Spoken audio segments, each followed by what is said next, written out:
السلام عليكم ورحمة الله وبركاته. معكم الشيف مصطفى من مطبخ الشيف نوجا. أهلا بكم في مطبخنا. نبدأ حلقتنا بالصلاة على الحبيب. النهاردة هنعمله أحلى أكلة شتوية، أحلى أكلة اقتصادية، أحلى أكلة سهلة وجميلة. هنا هنعمل مع بعضينا بقى كرنبيت بقى باللحمة المفرومة المتعصجة بالصلصة.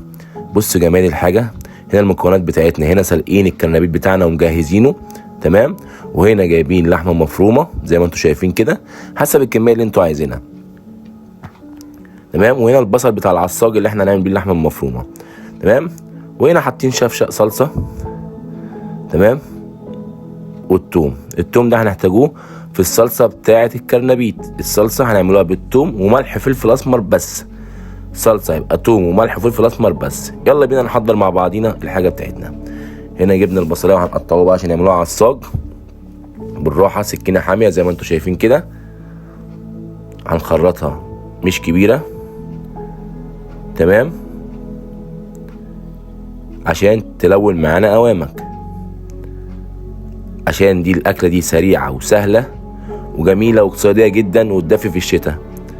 اقسم بالله انا اول مره اعمل الاكله دي تمام، بس والله طعمها كان تحفه، فقلت يعني لازم اعرفها لكم عشان هتعجبكم جدا.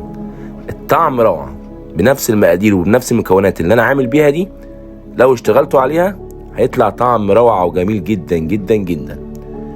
دايما هنا في مطبخ الشيف نوجا نعمل لكم كل جديد. هنا بقى حضرنا الزيت بتاعنا بتاع الطاسه اللي هنعمل فيه العصاج تمام زي ما انتم شايفين كده.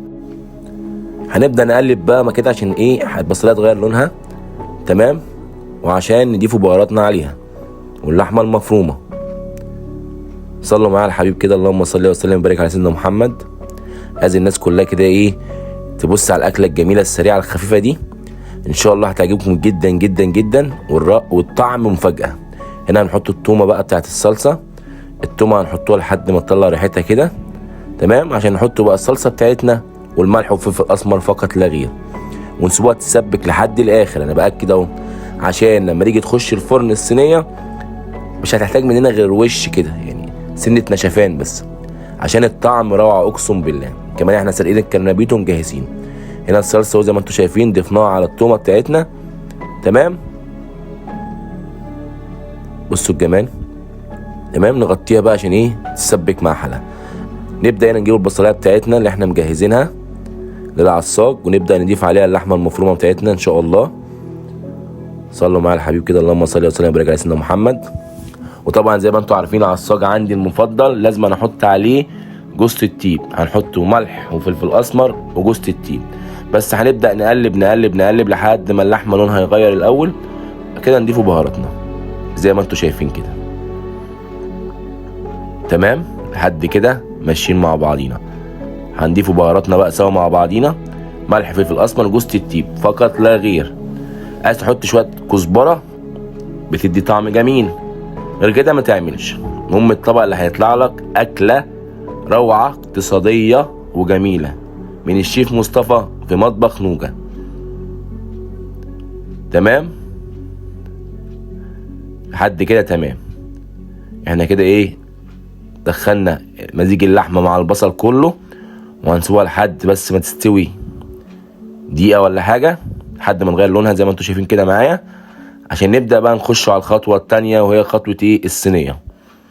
هنبدا ندهن الصينيه بتاعتنا بشويه زيت زي ما انتم شايفين كده،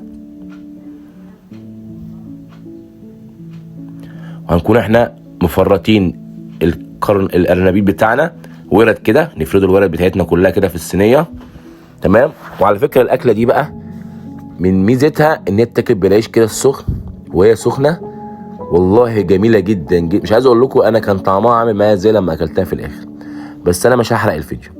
رصينا الورد بتاعتنا كده اهو زي ما انتم شايفين. بصوا جميله ازاي، بصوا حلوه ازاي. نبدا بقى نجيبوا اللحمه بتاعتنا العصاج ونعمله طبقه لحمه زي ما انتم شايفين كده معايا. بصوا جمال الحاجه لما تبقى فريش كده وطالعه كده جميله كده بتبقى روعه بجد. وعلى فكره الاكله دي فكره الحاجه، انا فعلا اول مره اعملها، كان نفسها فيها وقالت لي يا مصطفى تعالى نعملوها. قلت لها تحت امرك يا حاجه. وبجد كان عندها حسن اختيار الاكله، كان طعمها جميل جدا، سهله قوي، سريعه، ما خدتش معايا صراحه اكتر من ربع ساعه. ليه؟ ان انا قمت لقيتها سلقه الكرنبيت تمام، وانا عملت العصاج وشويه الصلصه، وبألف هنا وشفا عليك يا حاجه، واكلنا احلى اكله. بصوا بقى احنا هنا زي ما انتم شايفين كده الطبقه الفوقانيه ايه يعني القرنبيط ما كفاش قوي، بس كده زي الفل. الله اكبر.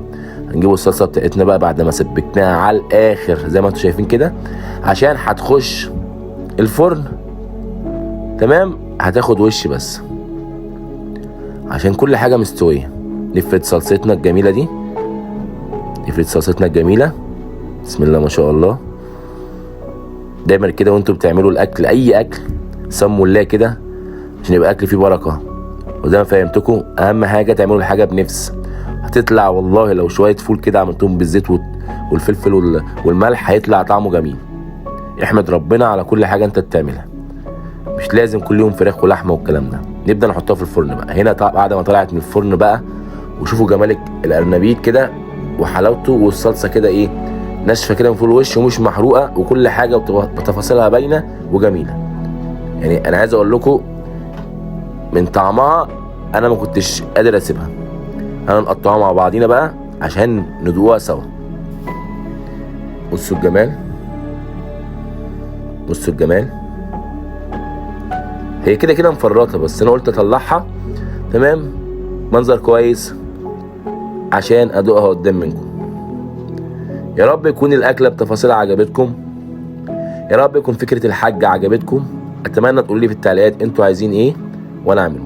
هنا بعد ما طلعناها بقى بصوا جمالها بقى، والله ريحتها وشكلها كان روعه. بصوا انا هنا قاصد اوريكم تفاصيل الاكله. القرنبيط مستوي خالص، اخد الطعم بقى والتكات العصاج وكل حاجه. يلا بينا هنا بقى ندوق مع بعضينا. بصوا جمال الاكل،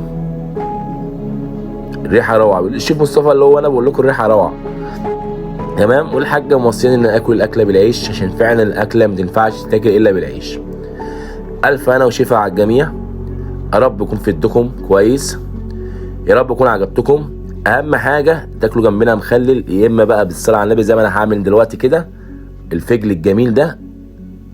اكله جميله قوي، بسيطه جدا، سريعه جدا.